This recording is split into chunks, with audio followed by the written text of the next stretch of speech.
Spiritual world এর দিকে চলে গেছিল। যেমন রিম্পোচেকে এনেছে, নানা রকম অনেক স্পিরিচুয়াল লিডারকে এনেছে। হ্যাঁ, ভূত প্রেরত নিয়েও কথা বলেছে নো ডাউট। অ্যান্ড আমার ভালো লাগতো। ইনফ্যাক্ট আমি এখানেও বলেছি। ওর মুখে যখন কিছু অন্য রকমের কথা মানুষের শোনে না, ওটা কিন্তু নিতে পারে না। Same with me. প্রবলেম যেটা হয়েছে, যেটা আমি মানে ওকে ওরকম ভাবে দেখতাম, তো আমার নিউজ ফিডে ওটার জন্যই এসছে, নাহলে আমি জানতামও না যে এত বড় কন্ট্রোভার্সি একটা হয়েছে। যেহেতু ওকে আমি ফলো করি, ওটা দেখতাম, আমার নিউজ ফিডে এসে গেছে।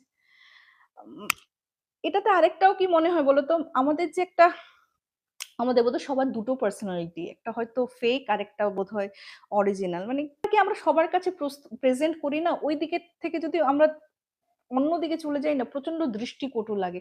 আমরা সেটা ইজিলি নিতে পারিনি, আমিও নিতে পারি না।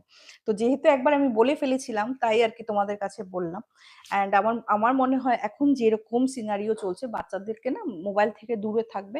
আর নিউজ ফিডে ওরকম জিনিসই দেখবে যেটা বাচ্চারা দেখলে কোনো অসুবিধা হয় না। যেমন হ্যাঁ, আমি যেহেতু প্যারানর্মাল নিয়ে কাজ করি, প্যারানর্মাল ঘটনা শোনাই, তো আমার নিউজ ফিডে প্যারানর্মাল ঘটনা আসে। And আমি বলবো অনেক অনেক বেটার, অনেক অনেক বেটার এগুলি।